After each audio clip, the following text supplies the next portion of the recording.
যখন শ্বশুরবাড়িতে সকলের কাছ থেকে দুর্ব্যবহার পেলাম, তখন মনে হলো এই সংসারটা বোধহয় আমার জন্য নয়।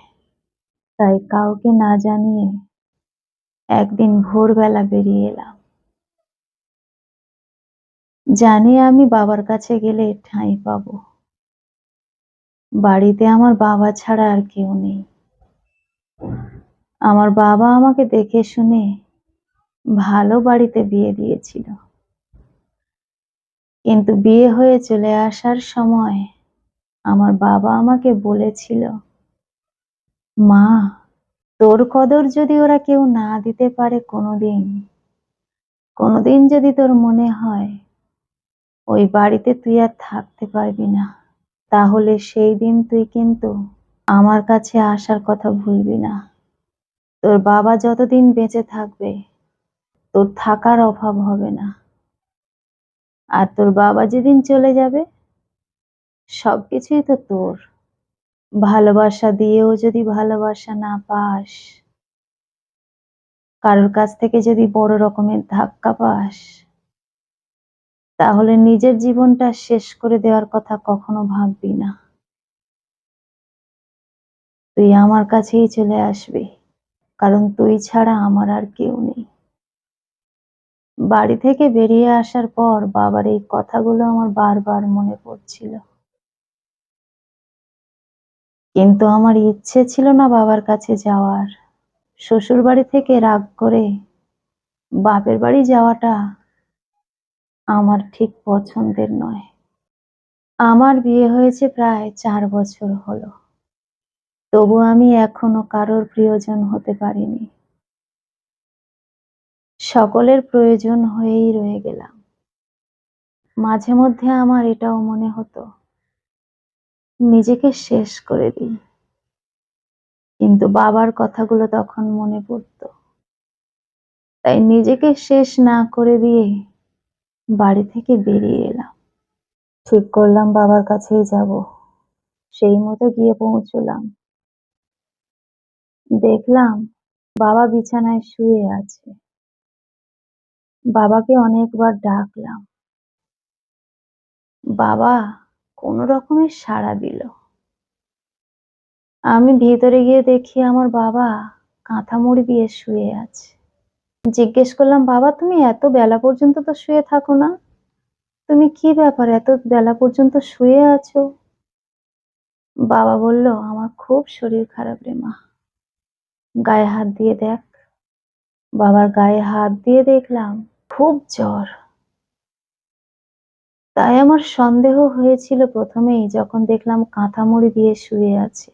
এই গরমের সময় সাধারণত কেউ কাঁথা গায়ে দেয় না। আমি তাড়াতাড়ি করে বাবাকে ওষুধ খাইয়ে দিলাম। কিছুক্ষণ পরে জ্বরটা ছাড়লো। বাবার জন্য খাবার বানালাম, বাবাকে খাইয়ে দিলাম, তারপর মাথা ধুয়ে দিলাম।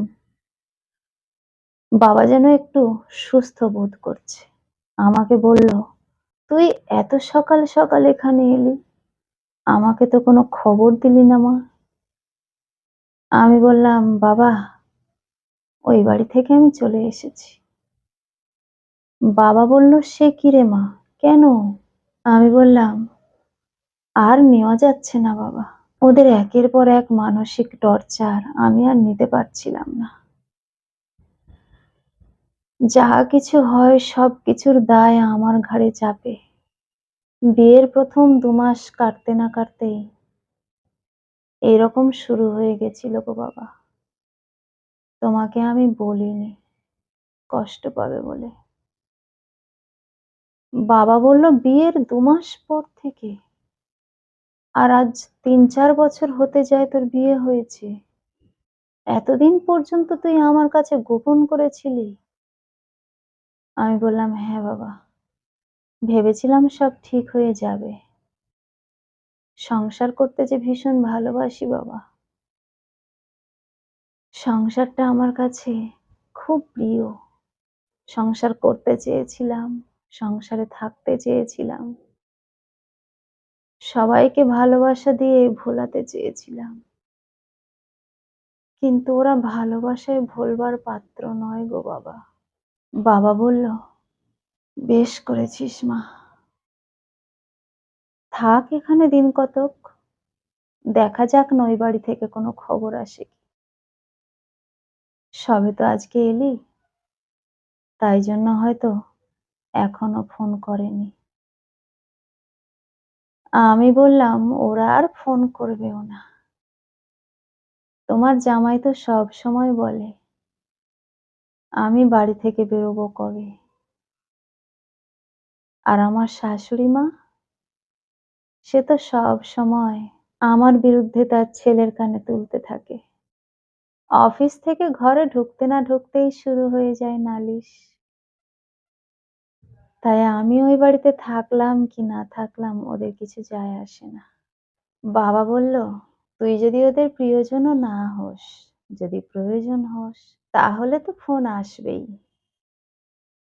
কারণ সংসারে কাজকর্ম করার জন্য তুই ছিলি। তুই চলে এলে তো এবার কাজের লোক রাখতে হবে টাকা খরচ করে। এবং সেটা যদি না করে, তাহলে নিজেকে খাটতে হবে। তাই ডাক তো ঠিক আসবেই।" আমি বললাম, "দেখা যাক।" সেই দিনটা কেটে গেল। তার পরের দিন সকালবেলা বাবার কাছে ফোন এলো। বাবার কাছে তার জামাই জিজ্ঞেস করল, "বাবা, মিতা কি গেছে ওখানে?" বাবা বলল, "হ্যাঁ, কিন্তু সে তো কাল সকালে এসেছে। ২৪ ঘন্টা পেরিয়ে গেল তারপর তুমি খোঁজ নিচ্ছ বাবা?" আমার স্বামী বলল, "না, আসলে আমি ভেবেছিলাম হয়তো কোথাও কাছে পিঠে গেছে আবার চলে আসবে। সেইজন্য আর আপনার কাছে ফোন করিনি।" বাবা বলল, "কি এমন হয়েছিল বাবা যে কাছে পিঠে গিয়ে সে লুকিয়ে থাকবে?" আমার স্বামী কিছু বলতে পারল না। আমার বাবা বলল, "আমার মেয়ে আর যাবে না বাবা। যদি তোমাদের চরিত্রটা বদলাতে পারো, আমার মেয়ের উপরে অত্যাচারটা বন্ধ করতে পারো, তবেই এসো তাকে নিতে।" আমার স্বামী বলল, "না, না বাবা, এই ২৪ ঘন্টাতে আমি বুঝে গেছি মিতা আমাদের জন্য কি ছিল। ও ছাড়া এই সংসারটা একেবারে অপূর্ণ। ওই একজনই সংসারটাকে মাতিয়ে রেখেছিল। কোনো রকম সমস্যা ছিল না। ও ছাড়া এই ২৪ ঘন্টার মধ্যে আমার মাও বুঝে গেছে সংসারে কত কাজ, কত খাটুনি তাকে খাটতে হয়। মা আমাকে বলল, তুই বৌমাকে নিয়ে আয়। আমি বলেছি না, তাকে আর আমি এই বাড়িতে আনবো না। আমার মা বলল, তুই নিয়ে আসবি না তো তাহলে সংসারের কাজকর্মগুলো হবে কি করে? আমি এত কাজকর্ম করতে পারবো না, এই বয়স হয়ে গেছে। আমি মায়ের মুখের ওপর বলে দিয়েছি, যখন নিজে কাজকর্ম করতে পারতে না, তাকেই যখন সব করতে হতো, তাহলে তার সঙ্গে ব্যবহারটা তো ভালো করতে পারতে। তাহলে তাকে আর চলে যেতে হতো না। সারাদিন পর আমি বাড়ি ফিরলে আমার কান ভর্তি করতে তার বিরুদ্ধে। আর আমি তার কথা বিশ্বাস না করে তোমার কথা বিশ্বাস করতাম। যার ফলে তার উপর আমার এত রাগ হতো। কিন্তু আজ আমি বুঝতে পেরে গেছি মা, সত্যিটা কি ছিল। তার থেকে এক কাজ করো মা, তুমি আর বাবা এই বাড়িতে থাকো। আমি মিতাকে নিয়ে অন্য কোথাও ভাড়ায় থাকবো। বাবা, আপনি চিন্তা করবেন না। আপনার মেয়ের উপরে আর কোনো রকমের অত্যাচার হবে না। আমি আজ বাড়ি থেকে বেরোচ্ছি। ঘর ভাড়া দেখে তারপর আপনার ওখানে যাবো। মিতাকে নিয়ে ফিরে আসবো ভাড়া ঘরে। বাবা কিছু বলল না। ফোনটা রেখে দিল। আমাকে বলল সবকিছু। আমি বললাম, "বাবা, তুমি অসুস্থ। এই বাড়িতে আর কেউ নেই। আমার মনে হয় আমার এই কথা বলতে না বলতেই বাবা আমার মুখের কথা কেড়ে নিয়ে বলল, "তুই আর জামাই বরং আমার বাড়িতেই থাক। ওখানে যখন শাশুড়ি তোকে মানিয়ে নিতে পারল না, তখন আর কি করব? ভাড়া ঘরে না গিয়ে আমার বাড়িতেই থাক। আমি একা মানুষ। দুবেলা দুমুঠো পেলেই আমার চলবে। সেই তো আমি চলে গেলেই সবকিছু তোর হবে। সুতরাং এখন থেকেই না হয় থাক। শাশুড়ি যতই যা করুক, মাঝে মধ্যে গিয়ে দেখা করে আসিস।" বাবার কথা শুনে আমি বাবাকেই বললাম, "তাহলে তুমি ওকে ফোন করে বলে দাও বাবা। ঘর আর ভাড়া খুঁজতে হবে না।" বাবা তাকে ফোনে জানিয়ে দিল। সে সোজা এখানে চলে এলো।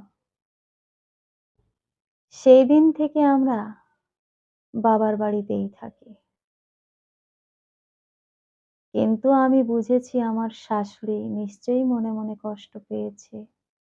নিশ্চয়ই বুঝতে পেরেছে তার দোষটা কোথায়, তার অপরাধটা কি। তার শাস্তি সে পেয়ে গেছে। তাই তাকে আর দূরে না রেখে আমরা মাঝে মধ্যে তার কাছে গিয়ে ঘুরে আসি। আমার শাশুড়ি মা তাতে খুব খুশি।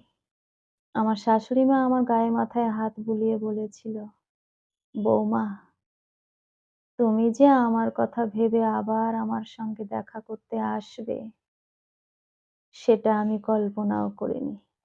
এই যে তুমি এসেছো, এতেই আমি ভীষণ খুশি। এরকম মাঝে মধ্যে আমাদের দেখে যেও মা। আমরাও যাবো তোমার কাছে, তোমার বাবার বাড়িতে।" আমি মার কথাকে সম্মতি জানিয়ে আবার ফিরে এলাম। এখন আমরা শাশুড়ি বৌমা খুব ভালো আছি। যে যার মতো থাকি বলে সম্পর্কটাও এখন মধুর হয়ে গেছে। কলমে ও কণ্ঠে, সোমা।